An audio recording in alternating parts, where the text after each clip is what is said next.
Name so मतलब ribosome को जो राइबोसोम नाम दिया गया है, they are named so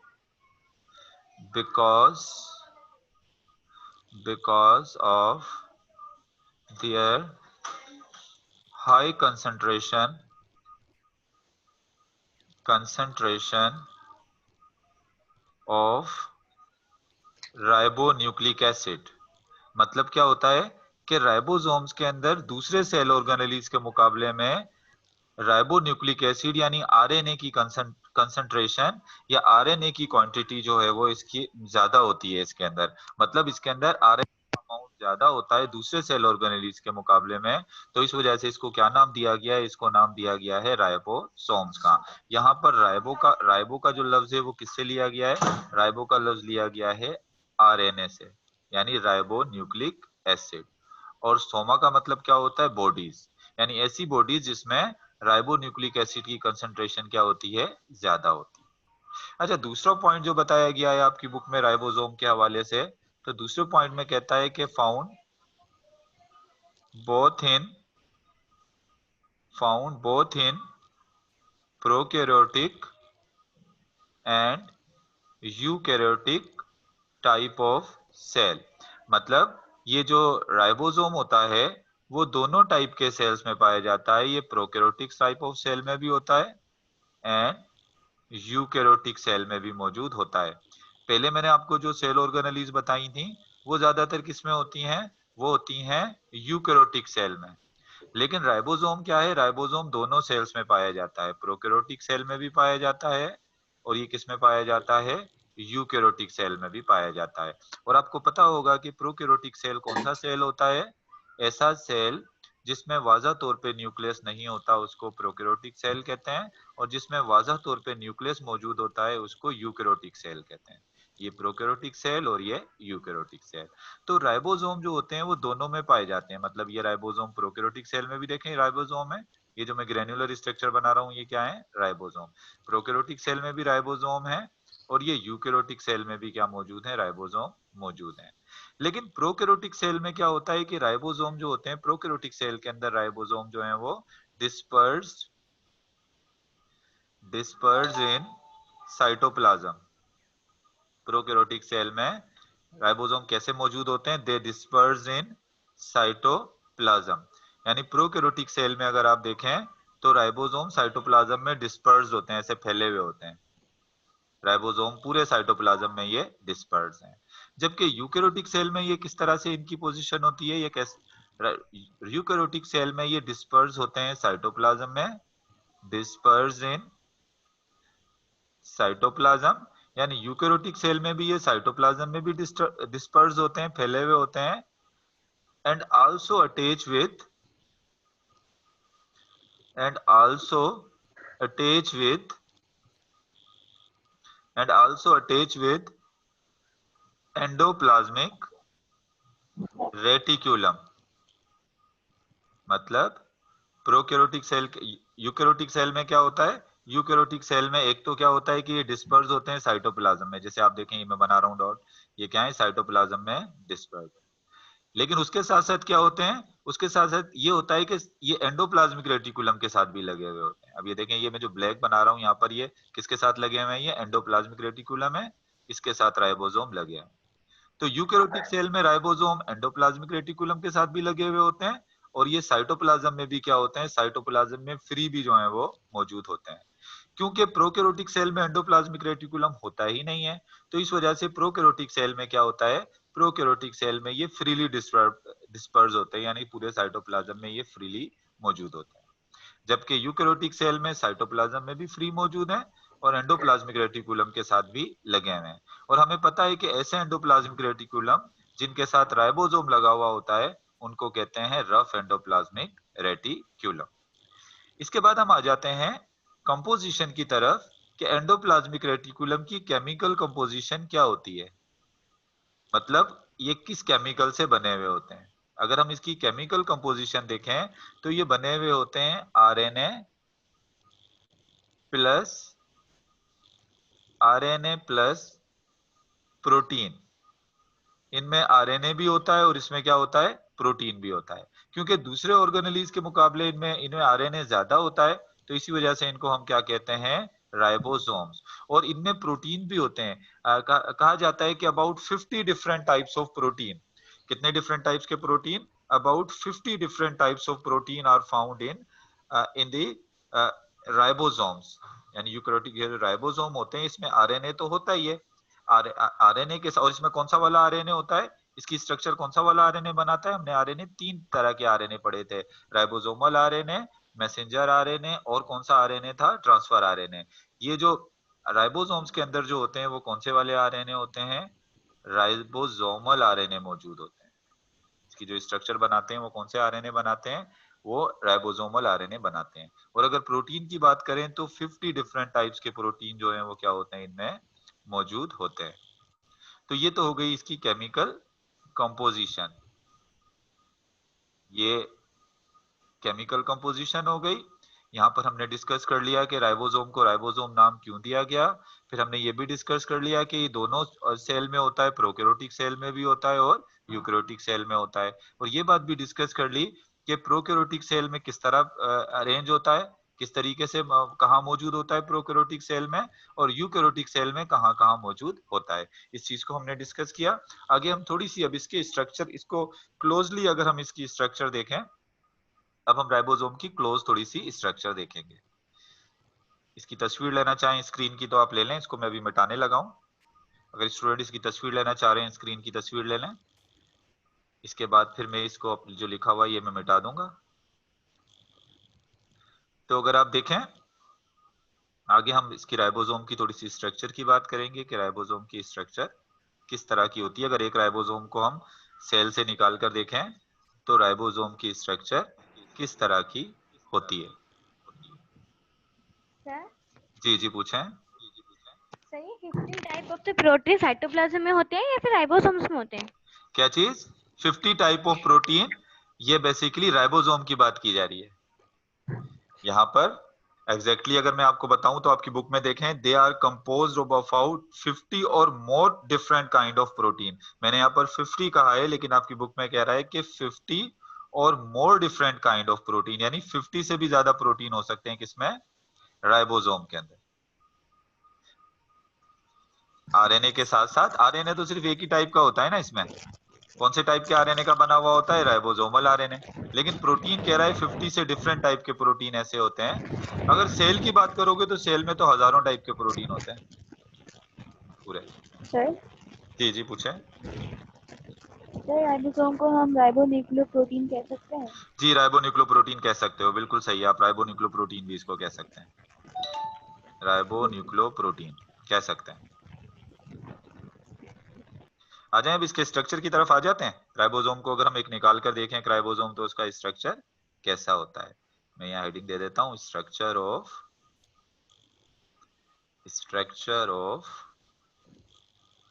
ribosomes. Ribosome का स्ट्रक्चर कैसा होता है अगर हम उसको क्लोजली देखें, मतलब अगर हम उसकी हम सेल ऑर्गेनेलिस को कैसे बाहर निकालते हैं, कौन से प्रोसेस के जरिए बाहर निकालते हैं, बताएं मुझे। सेल फ्रैक्चुनेशन। ऑर्गेनेलिस फ्लैक्चुनेशन के जरिए सेल बाहर निकालते फ्रैक्चुनेशन। हैं, हम डिस्कस किया था ना। अब मिसाल के तौर पे ये एक सेल है, इस सेल के अंदर एक ये राइबोसोम है, ग्रेनुलर स्ट्रक्चर है छोटी सी, ये राइबोसोम। अब मैं इस राइबोसोम को बाहर निकालता हूँ, ये मैंने इस राइबोसोम को क्या किया, इसको सेल से बाहर निकाल लिया। अब मैं बाहर निकाल के राइबोसोम की स्ट्रक्चर को थोड़ा डिटेल में देख रहा हूँ, ये थोड़ा सा जूम करके इसकी स्ट्रक्चर को मैंने बनाया। अब राइबोसोम की अगर आपकी स्ट्रक्चर की बात करें तो इट कंसिस्ट ऑफ 2 सब यूनिट्स। इसके कितने सब यूनिट्स होते हैं, इसके 2 सब यूनिट्स होते हैं। 2 सब यूनिट से मतलब यहाँ पर क्या है, इसके 2 पार्ट्स होते हैं, समझ, इसके 2 सब यूनिट्स होते हैं। एक लार्जर सब यूनिट होता है, एक होता है लार्जर सब यूनिट, और एक होता है, एक लार्जर सब यूनिट होता है और एक होता है स्मॉलर सब यूनिट। देखें यहां मैंने ये दोनों सब यूनिट बना दिए हैं। ये ऊपर वाला जो है ये क्या है, ये है लार्जर सब यूनिट, और ये क्या है, ये है स्मॉलर सब यूनिट। अब लार्जर सब यूनिट और स्मॉलर सब यूनिट में जो मेजर डिफरेंस आपकी बुक में बताया हुआ है, लार्जर सब यूनिट डोम शेप होता है। ये कैसा होता है, ये डोम शेप होता है। डोम शेप का मतलब क्या होता है? ये गुम्बद नुमा होता है, जैसे मस्जिद पे गुम्बद होता है ना, ये पूरा क्या होता है, ये ऐसे डोम शेप का होगा। जबकि स्मॉलर सब यूनिट जो है वो किस शेप का होता है? केप शेप का होता है। ये देखें, ये स्मॉलर सब यूनिट जो है केप की तरह है, जैसे आगे से केप है ना, इसकी जो नीचे स्मॉलर सब यूनिट है इसकी शेप कैसी है? इसकी केप शेप। अच्छा, अब एक और बात देख लें कि जब यूकेरोटिक सेल के अंदर ये राइबोसोम जो है जब किसके साथ अटैच हो जाता है, यूकेरोटिक सेल के अंदर राइबोसोम किसके साथ अटैच होता है? राइबोसोम अटैच होता है किसके साथ? एंडोप्लाज्मिक रेटिकुलम के साथ जो है वो अटैच होता है। अब एंडोप्लाज्मिक रेटिकुलम के साथ जो अटैच होता है, तो वो किसके जरिए जो है वो एंडोप्लाज्मिक रेटिकुलम के साथ अटैच होता है? लार्जर सब यूनिट के जरिए होता है या स्मॉलर सब यूनिट के साथ जो है ये अटैच होता है? तो अब क्या होता है कि राइबोसोम जो है वो, ये एंडोप्लाज्मिक रेटिकुलम है फॉर एग्जांपल। अब इस एंडोप्लाज्मिक रेटिकुलम के साथ जब राइबोसोम अटैच होगा, तो राइबोसोम का कौन सा वाला पार्ट अटैच होता है इसके साथ? इसके साथ अटैच होता है बेसिकली लार्जर सब यूनिट। ये देखें, ये लार्जर जो सब यूनिट है, ये लार्जर सब यूनिट जाकर किसके साथ अटैच होगा? एंडोप्लाज्मिक रेटिकुलम के साथ। यानी इसको अटैच करने वाले जो रिसेप्टर्स होते हैं वो कहां पर, वो किस जगह पर होते हैं? लार्जर सब यूनिट के पास होते हैं, स्मॉलर सब यूनिट के पास नहीं होते।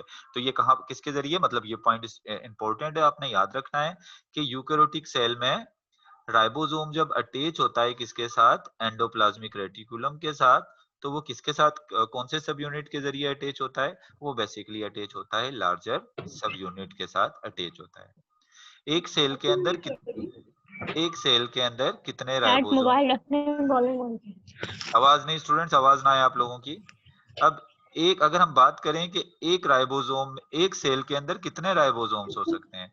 एक सेल के अंदर तो मिलियन राइबोसोम्स हो सकते हैं। एक सेल में कितने राइबोसोम्स हो सकते हैं? बेसिकली एक सेल के अंदर मिलियंस तक जो है वो राइबोसोम हो सकते हैं।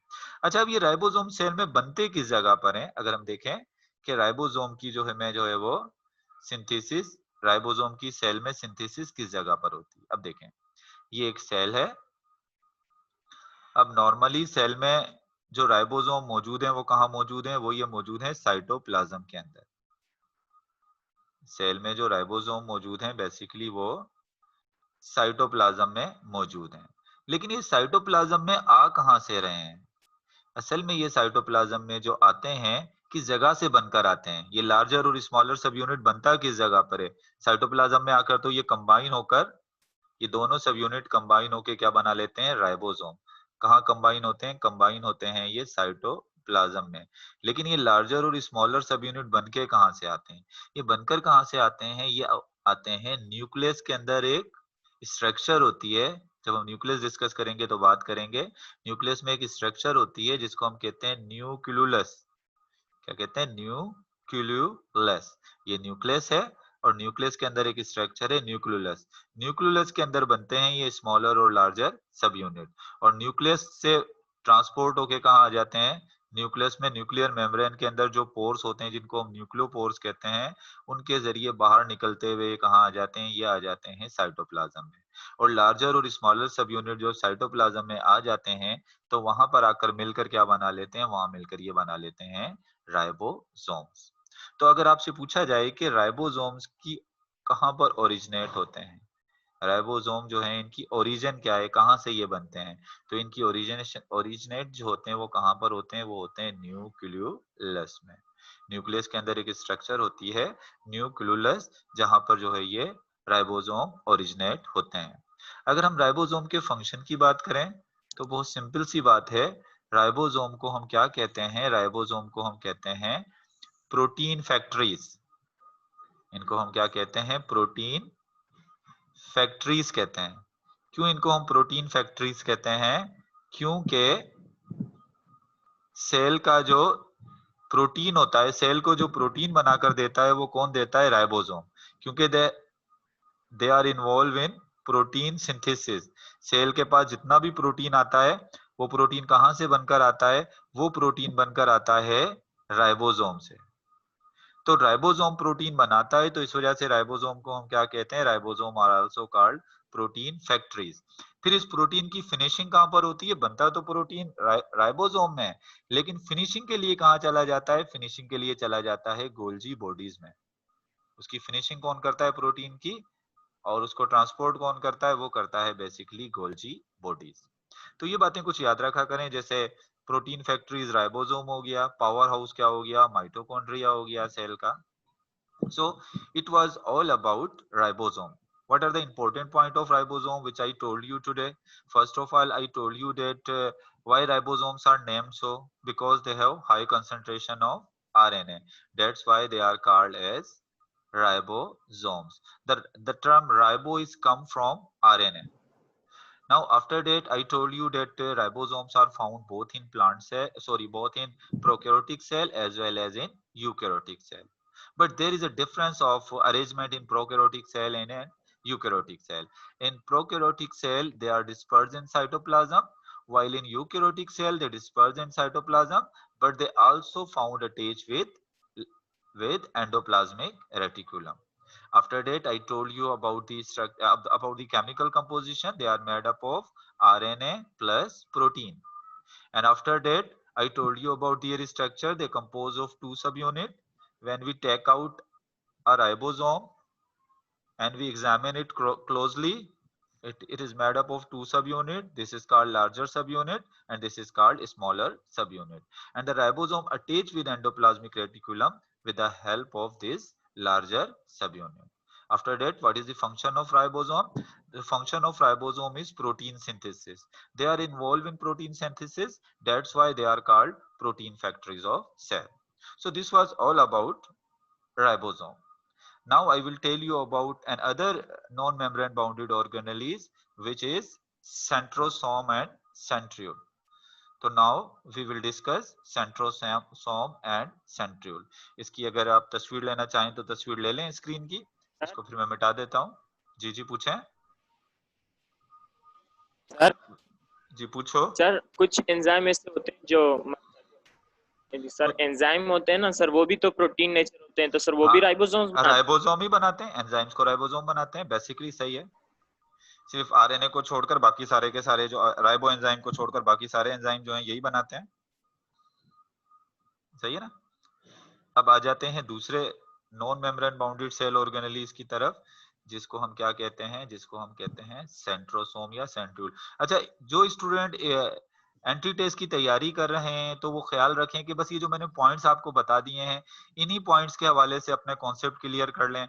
बहुत ज्यादा डिटेल में भी जाने की जरूरत इतनी नहीं है कि आप कंफ्यूज हो जाओ, फिर अभी और भी बहुत सारी चीजें आपने पढ़नी है और मेमोराइज करनी है, तो हर चीज के बारे में बहुत डिटेल में जाने की जरूरत नहीं है।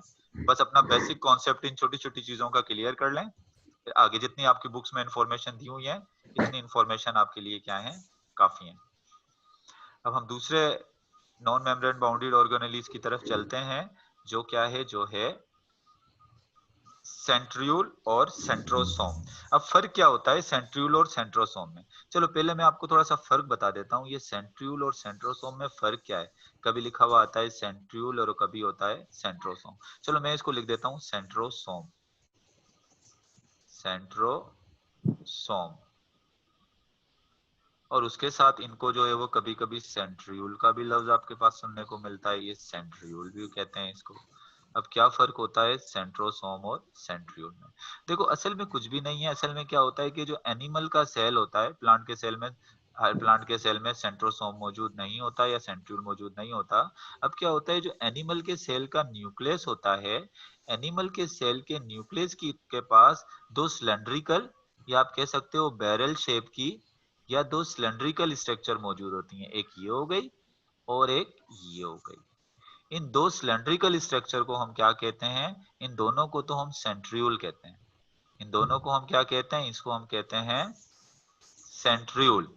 और जिस जगह पर ये सेंट्रियोल मौजूद है, साइटोप्लाज्म का ये रीजन जहां पर सेंट्रियोल मौजूद है, इस इलाके को हम क्या कहते हैं? इस इलाके को हम कहते हैं सेंट्रोस्फेयर। इसको हम क्या कहते हैं? सेंट्रोस्फेयर। वो इलाका स्पेशल एक लोकल जगह होती है, थोड़ा साइटोप्लाज्म से थोड़ा डिफरेंट इसकी कंपोजिशन होती है। ये एरिया बिल्कुल क्लियर, यहाँ पर क्लियर साइटोप्लाज्म होता है, कोई दूसरी चीज मौजूद नहीं होती। ये बिल्कुल जहाँ पर सेंट्रियोल मौजूद है, यहाँ पर एक बिल्कुल क्लियर साइटोप्लाज्मिक एरिया है। उस एरिया को हम क्या कहते हैं? उसको हम कहते हैं सेंट्रोस्फेयर। अब देखो सेंट्रोसोम क्या होता है? सेंट्रोसोम होता है सेंट्रियोल। ये आपकी बुक में इंफॉर्मेशन नहीं दी हुई, लेकिन मैं आपको समझाने के लिए ये इंफॉर्मेशन ले रहा हूँ, बता रहा हूँ आपको। Centriole plus सेंट्रोस्फेयर। सेंट्रोस्फेयर, सेंट्रोस्फेयर किसको कह रहे हैं? सेंट्रोस्फेयर हम कह रहे हैं रीजन को जहां पर सेंट्रियोल मौजूद है। तो सेंट्रियोल और सेंट्रोस्फेयर को मिलाकर हम क्या कहते हैं? इसको मिलाकर हम कहते हैं सेंट्रोसोम। इन दोनों को मिलाकर क्या कहते हैं? सेंट्रोसोम। अब ये देखो, ये जो दो बैरल शेप के नजर आ रहे हैं ना स्ट्रक्चर, ये जिनको मैं इस वक्त ब्लैक कर रहा हूं, ये क्या है? ये हैं सेंट्रियोल। और ये इसके चारों तरफ का जो एरिया है जहां सेंट्रियोल मौजूद है, इस एरिया को क्या कह रहे हैं? इसको हम कह रहे हैं सेंट्रोस्फेयर। और सेंट्रियोल और सेंट्रोस्फेयर दोनों को मिलाकर क्या कहते हैं? दोनों को मिलाकर कहते हैं सेंट्रोसोम। अब हमारा मतलब सेंट्रोसोम से नहीं है, हमने तो यहाँ पर सिर्फ क्या किसको डिटेल में देखना है? हमने तो डिटेल में देखना है सेंट्रियोल्स को। हम डिटेल में यहाँ पर किसकी बात करेंगे? सेंट्रियोल्स की बात करेंगे, जो पेयर की शक्ल में आप देख रहे हैं। यहाँ पर पेयर की शक्ल में, जोड़े की शक्ल में दो जो सेंट्रियोल मौजूद है, हमने इसको डिस्कस करना है। सबसे पहले तो इसकी लोकेशन देख लेते हैं, होते कहाँ हैं ये? They are found near nucleus of animal cell. इसका मतलब प्लांट सेल के अंदर मौजूद नहीं होता। हायर प्लांट में ये मौजूद नहीं होता, कुछ ब्रायोफाइट्स वगैरह में होता है, near nucleus of animal cell. लेकिन हम यहाँ पर सिर्फ इतना याद रखते हैं कि ये कहाँ मौजूद होता है? एनिमल सेल के न्यूक्लियस के करीब। आप देखें ये एक एनिमल सेल है, और एनिमल सेल के न्यूक्लियस के पास क्या है? ये दो सेंट्रियोल जो है वो मौजूद हैं। शेप कैसी होती है? ये बैरल शेप के होते हैं। बैरल मतलब एक सिलेंड्रिकल इनकी शेप होती है। कैसी शेप होती है? बैरल शेप के होते हैं, ये सिलेंड्रिकल होते हैं। मिसाल के तौर पे मैं एक सेंट्रियोल यहाँ बाहर निकाल लेता हूँ, ये सेंट्रियोल मैंने एक बाहर निकाल दिया, तो ये क्या होगा? ये इसकी शेप ऐसी होती है, ऐसे डिब्बे की तरह ना, ऐसे सिलेंड्रिकल सी शेप होती है। तो इस वजह से इसको हम क्या कह रहे हैं? इसको हम कह रहे हैं बैरल शेप होते हैं। अच्छा, दो सेंट्रियोल जो होते हैं वो एक दूसरे के साथ जो अरेंज होते हैं, एक दूसरे के करीब जो पड़े हुए होते हैं, वो कैसे पड़े हुए होते हैं? बेसिकली ये पैरेलल नहीं होते, ये होते हैं परपेंडिकुलर। एक दूसरे के क्या होते हैं? परपेंडिकुलर। परपेंडिकुलर का मतलब क्या होता है? एक तो होता है पैरेलल। अगर दो सेंट्रियोल ऐसे रखे हुए होते हैं एक दूसरे के, बिल्कुल जैसे मैं यहाँ बताता हूँ, एक सेंट्रियोल इधर होता और दूसरा सेंट्रियोल इधर होता, तो ये दोनों सेंट्रियोल एक दूसरे के क्या होते हैं? पैरेलल होते हैं। अब इस अरेंजमेंट को हम क्या कहते हैं? इस अरेंजमेंट को हम कहते हैं पैरेलल। दोनों सेंट्रियोल एक दूसरे के क्या हो गए? ये पैरेलल। लेकिन यहाँ पर देखें, ये दो सेंट्रियोल किस तरह से अरेंज है? 90 का एंगल बना रहे हैं। ये क्या बना रहे हैं? 90 का एंगल बना रहे हैं। तो इस वजह से इस अरेंजमेंट को हम क्या कहेंगे? इसको हम कहेंगे परपेंडिकुलर। यानी दो सेंट्रियोल जो है वो एक दूसरे के क्या होते हैं? एक दूसरे के परपेंडिकुलर जो है वो मौजूद होते हैं। अच्छा, इसके बाद इसकी थोड़ी सी स्ट्रक्चर देख लेते हैं कि सेंट्रियोल की कंपोजिशन देख लेते हैं, सेंट्रियोल किस चीज से जो है वो बना हुआ होता है। इसको मैं थोड़ा इरेज कर देता हूं, तो उसके बाद फिर मैं आपको अलग से इसकी स्ट्रक्चर, अगर हम सेल से बाहर निकालकर सेंट्रियोल की स्ट्रक्चर देखें या कंपोजिशन देखें, चलें केमिकल कंपोजिशन की बात कर लेते हैं कि ये सेंट्रियोल की कंपोजिशन किस चीज के बने हुए होते हैं, कौन से प्रोटीन। क्योंकि राइबोसोम्स तो किसके बने हुए होते हैं? राइबोसोम बने हुए थे बेसिकली प्रोटीन और आरएनए के। लेकिन आपकी बुक में ये नहीं बताया हुआ था कि कौन से वाले प्रोटीन। अब आपकी बुक में नहीं बताया तो आपको याद करने की जरूरत नहीं है, बस ये बता दिया कि more than 50 different type of protein के बने हुए होते हैं। कौन? राइबोसोम। लेकिन इसके बारे में बताया गया है कि सेंट्रियोल कौन से प्रोटीन से बने हुए होते हैं। अब देखो, अगर मैं एक सेंट्रियोल निकाल लेता हूँ सेल से एनिमल के सेल से अगर एक मैं सेंट्रियोल निकाल देता हूँ, तो सेंट्रियोल की अगर मैं कंपोजिशन देखूं, ये सेंट्रियोल किस चीज से कंपोज होता है या किस चीज का बना हुआ होता है? इसकी जो कंपोजिशन होती है, ये जो बना हुआ होता है, ये जिस प्रोटीन का बना हुआ होता है, वो प्रोटीन कौन सा होता है? वो होता है ट्यूबुलिन प्रोटीन। ये किसका बना हुआ होता है? ट्यूबुलिन प्रोटीन का। और आपकी बुक में एक और बात लिखी हुई है, it is made up of 9 parallel triplet of 9 parallel triplet of tubulin कह लें या कह लें माइक्रो ट्यूब्यूल। तो माइक्रो ट्यूब्यूल जो है वो आपने देखा परपेंडिकुलर एक दूसरे के होता है और compose of 9 set of triplet of micro tubule. Triplet of micro tubule, micro tubule. Basically micro tubule भी क्या होते हैं? माइक्रो ट्यूब्यूल भी जिस प्रोटीन के बने हुए होते हैं वो प्रोटीन कौन सा होता है? ट्यूबुलिन। अब ये 9 parallel triplet of micro tubule से मतलब क्या है? अब मतलब इसका ये है, मिसाल के तौर पे मैं यहाँ पर एक सेंट्रियूल बना रहा हूँ। सेंट्रियूल में ये माइक्रो ट्यूब्यूल का एक ट्रिपलेट हो गया। माइक्रो ट्यूब्यूल का कौन सा ट्रिपलेट हो गया? ये एक। इसको ट्रिपलेट क्यों कह रहे हैं? क्योंकि इसमें 3 माइक्रो ट्यूब्यूल्स हैं। इसमें कितने माइक्रो ट्यूब्यूल्स हैं? 3। 1 2 3। एक माइक्रो ट्यूब्यूल का ट्रिपलेट ये हो गया। इसी तरीके से एक दूसरा माइक्रो ट्यूब्यूल का ट्रिपलेट ये हो गया। दूसरा माइक्रो ट्यूब्यूल का ट्रिपलेट ये हो गया। इसी तरीके से तीसरा माइक्रो ट्यूब्यूल का ट्रिपलेट ये हो गया। चौथा, पांचवा, इस तरह से टोटल कितने ट्रिपलेट होंगे? टोटल होंगे 9 ट्रिपलेट होंगे। अगर आपकी अपनी बुक में, अगर इस वक्त आपके पास बुक है तो figure number 4.17 page number 71, figure number 1.47 और पेज नंबर 71 पर अगर आप देखें तो बकायदा इस माइक्रोट्यूब्यूल की इस तरह की स्ट्रक्चर दिखाई हुई है। मतलब ये अगर मैं इसका क्रॉस सेक्शन बनाऊं माइक्रोट्यूब्यूल्स का तो उसमें टोटल 9 ट्रिपलेट होते हैं। माइक्रोट्यूब्यूल का एक ट्रिपलेट ये हो गया, दूसरा ट्रिपलेट ये हो गया, तीसरा ट्रिपलेट ये हो गया, चौथा ये हो गया। टोटल कितने होंगे? 9 माइक्रोट्यूब्यूल के ट्रिपलेट्स होंगे।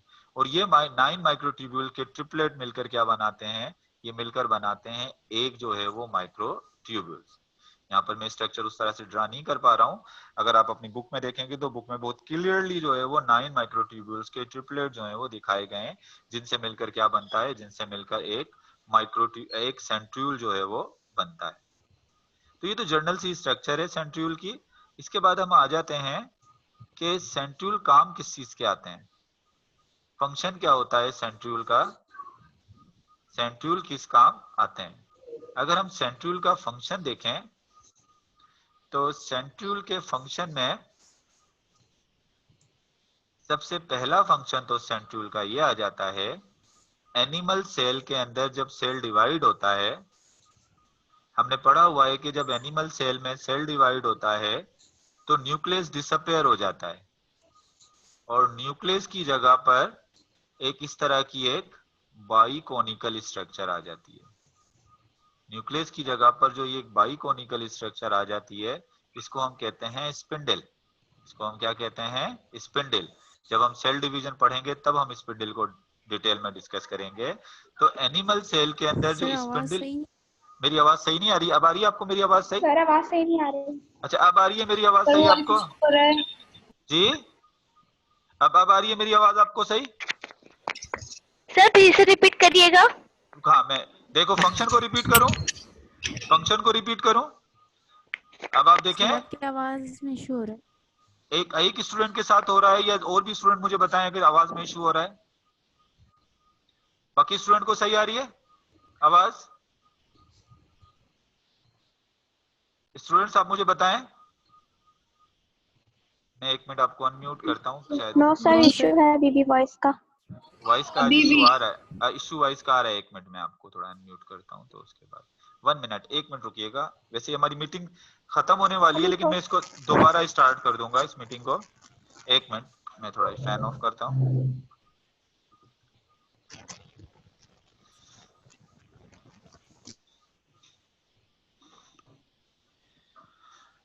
जी अब मुझे बताएं, अब आप मेरी आवाज आपको साफ आ रही है? जी सर। अब मेरी आवाज साफ आ रही है? चलें सही है। मैं आपको फंक्शन के बारे, फंक्शन से आवाज साफ नहीं आ रही थी ना, मैं अब आपको फंक्शन बताना चाह रहा हूं कि राइबोसोम के फंक्शन क्या होते हैं, सॉरी सेंट्रोसोम के या सेंट्रियोल के फंक्शन क्या होते हैं। तो मैंने आपको एक बात बताई थी, जब एक सेल डिवाइड होता है तो सेल जब डिवाइड होता है तो उसका न्यूक्लियस डिसअपियर हो जाता है और उसमें एक बाइकोनिकल स्ट्रक्चर बन जाती है। इस बाइकोनिकल स्ट्रक्चर को हम क्या कहते हैं? अब अपने आप को म्यूट कर दें स्टूडेंट। इस बाइकोनिकल स्ट्रक्चर को हम कहते हैं स्पिंडल। और ये स्पिंडल कौन बनाता है? ये बेसिकली स्पिंडल बनाने का काम जो है वो सेंट्रियोल ही करते हैं। कौन करता है स्पिंडल बनाने का काम? सेंट्रियोल। कैसे ये स्पिंडल बनाते हैं ये मैं आपको उस वक्त बताऊंगा जब मैं आपको सेल डिवीजन पढ़ाऊंगा। तो इसका एक काम क्या हो गया, ये स्पिंडल फॉर्मेशन में हेल्प करते हैं। इसके अलावा दूसरा फंक्शन इसका क्या होता है? दूसरा फंक्शन इसका ये होता है एस्ट्रल फाइबर भी इसी के जरिए बनते हैं। एस्ट्रल फाइबर्स आपने पढ़ा होगा, जब एनिमल का सेल डिवाइड होता है तो स्पिंडल से इस तरह के कुछ फाइबर्स निकल रहे होते हैं। सर जी जी, स्पिंडल से कुछ इस किस्म के फाइबर निकल रहे होते हैं, इनको हम एस्ट्रल फाइबर कहते हैं। और ये भी जो सर है आवाज कट रही है आपकी। आवाज कट रही है मेरी, पता नहीं आज क्या इशू आ रहा है मेरे को, देखता हूँ कि उसका। चलिए मैं आपसे कहता हूँ। जी सर जी पूछें। जी पूछें। सर आप इसका फंक्शन फिर से रिपीट करिएगा। मैं इसका फंक्शन फिर से रिपीट करता हूँ। वॉइस नहीं आ रही सर, वॉइस समझ में नहीं आ रहा। एक मिनट एक एक मिनट में देखता हूँ इसमें कनेक्शन का। एक मिनट देखता हूँ कोई प्रॉब्लम तो नहीं है। एक मिनट, 1 मिनट।